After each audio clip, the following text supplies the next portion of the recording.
Hello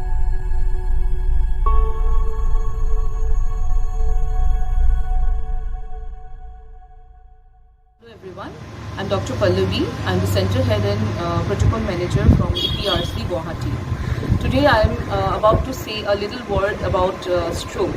So normally if a person has a stroke, then we normally think of either it's a brain stroke or a heart stroke. Today I am here to speak a few points regarding the brain stroke. So brain stroke is nowadays one of the most commonly happening kind of a you can say a condition which is seen in a neighborhood or in the society or within our family.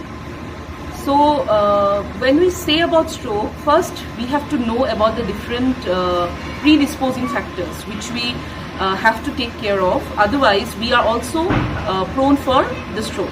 Now about the predisposing factors means the factors which can lead us to stroke. I'd love to tell today about few points regarding that.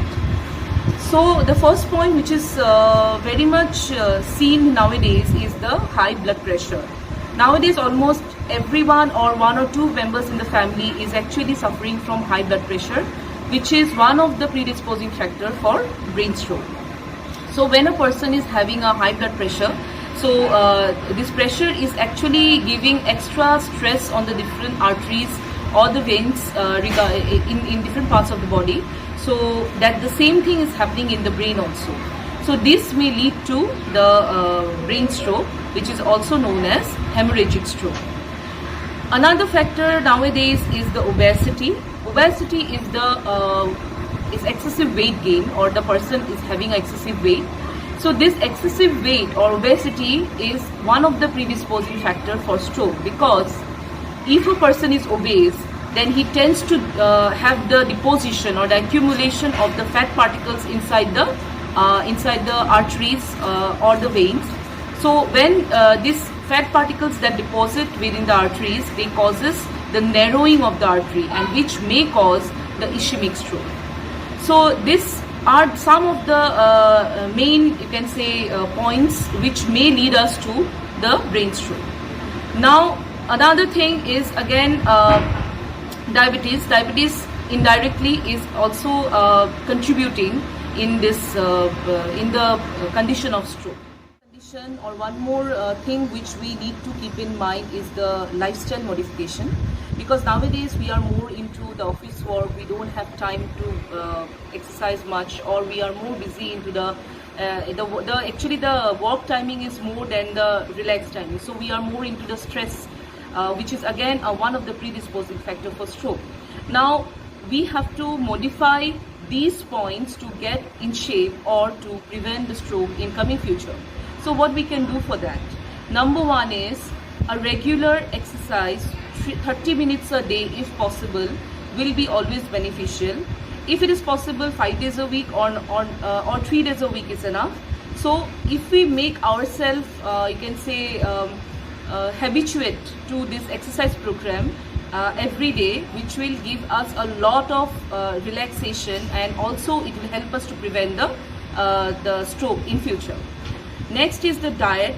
Nowadays we are more into the quick diet, or you can say fast food, which is actually indirectly or directly is causing us lots of you can say damage to our body, because these fast foods are having more of the fat content, more of the sugar content, which is causing lot of fat deposition in different areas of the body, and indirectly it is causing the obesity.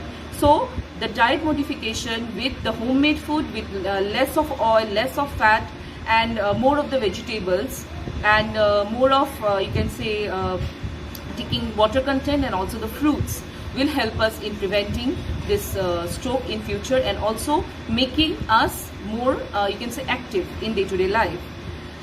Third is the stress, which is again you have to take care of, because stress indirectly is causing lot of changes in the body, because we are actually stressed now because of the lifestyle, because of the work pressure, and this stress is indirectly is causing lot of harm, which is causing hormonal imbalances, which is causing the fat deposition in our body, which is again you can say pushing us for the disorders in eating habit. So all these things are again related to stress. So this stress thing also we have to keep in mind while we are preparing ourselves for a healthier lifestyle. So these are the points we always have to keep in mind, and regular checkup for a body checkup after a certain time period, after every 6 months or 3 months or 4 months, we should make it a habit to go for a regular body checkup, which will give us if there is any changes in our body or any, you can say, red flag, which we can take care of with the help of this regular body checkup. So these are my few points today. We'll again come back with the different exercises or different protocols which can help us to make us more healthier in the coming future. I'd like to tell about DPRC. DPRC is one of the leading center in Northeast. DPRC is Diganda's Physiotherapy and Rehabilitation Center. We are here situated next to the MLA hostel, and we have a very well equipped center having electrotherapy, exercise therapy. We have a proper pediatric setup, and here we are equipped with all the modern machineries, and also with very much well equipped therapists also, who are well trained in different areas of medical science. So in physiotherapy, we are dealing with orthopedic conditions, neurological conditions, pediatric conditions, you can say post fractures, then geriatric conditions, even cardiorespiratory conditions. So anyone, if you are dealing with any of the conditions related to these areas of medical science or medical fields, or anything related to lifestyle disorders, or anything related to ortho, neuro, pediatric, you kindly visit us and we will give you the best of the treatment possible. So, thank you so much. So we'll meet again once very soon.